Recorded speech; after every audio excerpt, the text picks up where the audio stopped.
ನಿಖಿಲ್ಗೆ ಕೊಟ್ಟ ಕ್ರಮ ಸಂಖ್ಯೆ ಸರಿಯಾಗಿದೆ, ಬೇಕಾದವರು ಕೋರ್ಟ್ನಲ್ಲಿ ಪ್ರಶ್ನೆ ಮಾಡಬಹುದು ಅನ್ನುವಂತಹ ಹೇಳಿಕೆಯನ್ನ ಕೊಟ್ಟಿದ್ದಾರೆ ಸಿಎಂ ಕುಮಾರಸ್ವಾಮಿ ಅವರು. ಬೆಂಗಳೂರಲ್ಲಿ ಒಂದು ಹೇಳಿಕೆಯನ್ನ ಕೊಟ್ಟಿದ್ದಾರೆ. ನಿಖಿಲ್ಗೆ ಕೊಟ್ಟಂತಹ ಕ್ರಮ ಸಂಖ್ಯೆ ಸರಿಯಾಗಿಯೇ ಇದೆ ಅನ್ನುವಂತಹ ಒಂದು ಹೇಳಿಕೆಯನ್ನ ಕೊಟ್ಟಿದ್ದಾರೆ.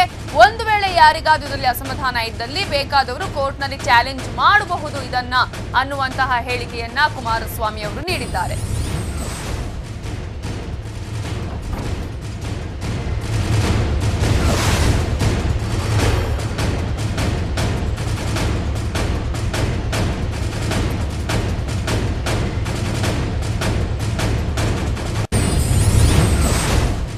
ಒಂದು ರೆಕಗ್ನೈಸ್ಡ್ ಪಾರ್ಟಿಗಳೇನಿರ್ತದೆ, ರೆಕಗ್ನೈಸ್ಡ್ ಪಾರ್ಟಿಗಳನ್ನು ಮೊದಲನೇ ಹೆಸರುಗಳಂತ ಕೊಡ್ತಾರೆ. ಮೊದಲು 2, 3, 4 ಕೊಟ್ಕೊಂಡು ಹೋಗ್ತಾರೆ ರೆಕಗ್ನೈಸ್ಡ್ ಪಾರ್ಟಿಗಳಿದೆ. ಇಲ್ಲಿ ಇರತಕ್ಕಂಥದ್ದು ರೆಕಗ್ನೈಸ್ಡ್ ಪಾರ್ಟಿಗಳು ಎರಡೇ, ಒಂದು JDS ಮತ್ತೊಂದು BSP.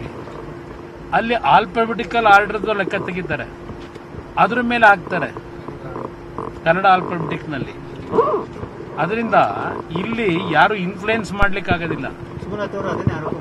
ಅವ್ರು ನೋಡಿ, ಅವ್ರಿಗೆ ಯಾರೋ ಮಾಡೋದಕ್ಕೆಲ್ಲ ನಾನು ಯಾಕೆ ತಲೆ ಕೆಡಿಸ್ಕೋಬೇಕು? ಟೆಕ್ನಿಕಲಿ ಮತ್ತು ಸರ್ಕಾರದ ಚುನಾವಣೆಯ ನೀತಿ ನಿಯಮಾವಳಿಗಳಲ್ಲಿ ಏನಿರ್ತದೆ ಅದ್ರ ಪ್ರಕಾರ ಮಾಡ್ತಾರೆ. ತಪ್ಪಾಗಿದ್ರೆ ಯಾರು ಬೇಕಾದ್ರೂ ಕೋರ್ಟ್ಗೆ ಹೋಗ್ತಕ್ಕಂಥದ್ದಕ್ಕೆ ಅವಕಾಶಗಳನ್ನು ಒದಗಿಸ್ಕೊಟ್ಟಿದ್ದಾರೆ, ಹೋಗ್ಬೋದು.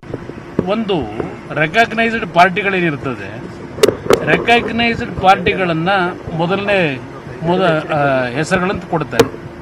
ಮೊದಲು 2, 3, 4 ಕೊಟ್ಕೊಂಡು ಹೋಗ್ತಾರೆ ರೆಕಗ್ನೈಸ್ಡ್ ಪಾರ್ಟಿಗಳಿದೆ. ಇಲ್ಲಿ ಇರತಕ್ಕಂಥದ್ದು ರೆಕಗ್ನೈಸ್ಡ್ ಪಾರ್ಟಿಗಳು ಎರಡೇ, ಒಂದು JDS ಮತ್ತೊಂದು BSP. ಅಲ್ಲಿ ಆಲ್ಫಾಬೆಟಿಕಲ್ ಆರ್ಡರ್ದು ಲೆಕ್ಕ ತೆಗಿತಾರೆ, ಅದ್ರ ಮೇಲೆ ಹಾಕ್ತಾರೆ ಕನ್ನಡ ಆಲ್ಫಾಬೆಟಿಕ್ನಲ್ಲಿ. ಅದರಿಂದ ಇಲ್ಲಿ ಯಾರು ಇನ್ಫ್ಲೂಯೆನ್ಸ್ ಮಾಡ್ಲಿಕ್ಕೆ ಆಗೋದಿಲ್ಲ. ಅವ್ರು ನೋಡಿ, ಅವ್ರಿಗೆ ಯಾರೋ ಮಾಡೋದಕ್ಕೆಲ್ಲ ನಾನು ಯಾಕೆ ತಲೆ ಕೆಡಿಸ್ಕೋಬೇಕು? ಟೆಕ್ನಿಕಲಿ ಮತ್ತು ಸರ್ಕಾರದ ಚುನಾವಣೆಯ ನೀತಿ ನಿಯಮಾವಳಿಗಳಲ್ಲಿ ಏನಿರ್ತದೆ ಅದ್ರ ಪ್ರಕಾರ ಮಾಡ್ತಾರೆ.